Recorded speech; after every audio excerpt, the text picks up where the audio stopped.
Rahim. Assalamu alaikum dear students of class 9th. It's your chemistry class and today is the third lecture of our second chapter, chemical combinations.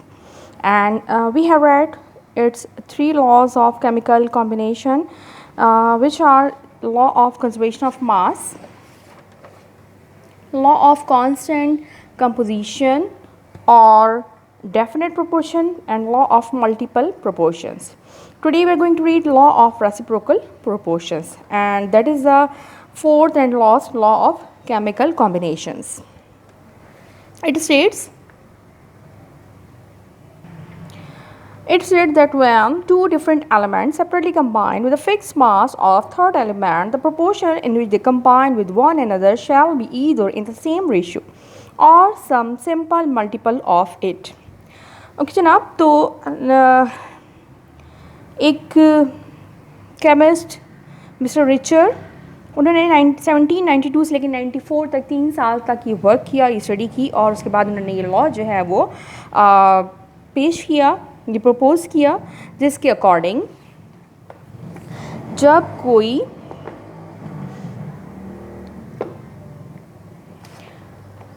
कोई दो elements like C and ओ किसी तीसरे element के fix mass के साथ individually pair करते हैं, compound बनाते हैं, कंबाइन होते हैं, जब कोई दो डिफरेंट एलिमेंट किसी तीसरे एलिमेंट के फिक्स मास के साथ इंडिविजुअल कंपाउंड्स बनाते हैं, सेपरेटली उनके साथ कंबाइन होते हैं, लाइक यहाँ पे हमारे सामने जो नज़र आ रहा है हाइड्रोजन, तो उसके साथ जो है हमारा कार्बन जब केमिकली कंबाइन होता है तो CH4 मीथेन गैस, जो हमारा नेचुरल गैस जो हमारे घरों में जो यूज़ हो रही होती है, वो गैस है, ये बनती है, और इसका जो प्रोपोर्शन है, यानी जिस प्रोपोर्शन ऑफ मास से कार्बन जो है वो हाइड्रोजन के साथ कंबाइन हो रहा है, वो हमारे पास है 12 and 4।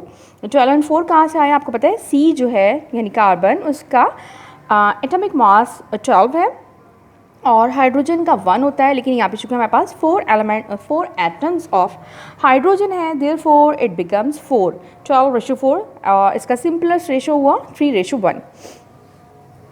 और जब हमारे पास जो ऑक्सीजन है, जब वो हाइड्रोजन के साथ कंबाइन हो रही है वाटर फॉर्मेशन में H2O, तो यहाँ पे हमारे पास 2 और 16 यानी 1:8 आ रहा है।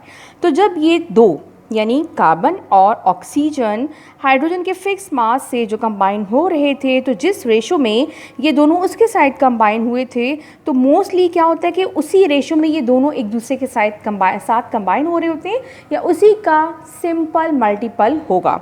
अब यहाँ पे हम देखें CO2 में वही 12 और O2 से 32 हो गया, 16 to the 32, और इसका आप देखें 3:8।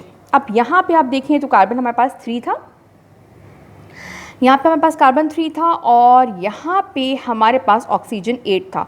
तो ये जिस रेशो से हाइड्रोजन के साथ कंबाइन हो रहे थे, उसी रेशो से ये यहाँ पे आपस में कंबाइन हो रहे हैं।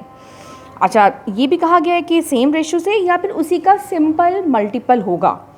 अब दूसरी इसकी इलस्ट्रेशन या दूसरी इसकी एग्जांपल देख लेते हैं। When carbon and sulphur combine individually or separately with oxygen with a fixed mass of oxygen means CO2 and SO2, और यहाँ पे हमारे पास आ रहा है 3:8, और SO2 में हमारे पास 8:8 आ रहा है, क्योंकि सल्फ़र का एटॉमिक मास जो है वो 32 ही है, और यहाँ पे हमारे पास एक एटम है सल्फ़र का, सो इट रिमेन्ड 32, और उसको हमने सिंपल रेशो निकाला तो 8:8 हो गया, और यहाँ पे हमारे पास 3:8 है। और जब ये कार्बन और सल्फ़र आपस में कंबाइन हो रहे हैं, तो वही है CS2 जो है, तो अब ये बन गया 3:16।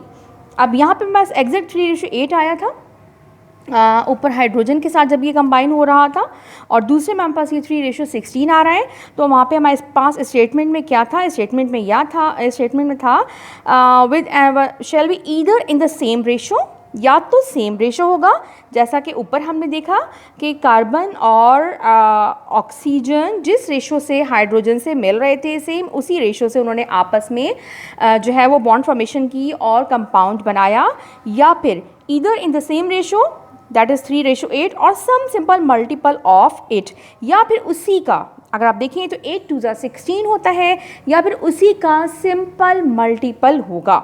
यहाँ पे हमारे पास 3:8 है, यहाँ पे 8:8 है, और यहाँ पे हमारे पास 3 and 16 आया। तो आप ज़रा देखें 8 2 16 होता है, या तो सेम उसी रेशो में कंबाइन हो रहे होंगे जैसा कि हमने यहाँ पे इस वाली एग्जाम्पल में देखा, या फिर उसी के सिंपल मल्टीपल में कंबाइन होंगे।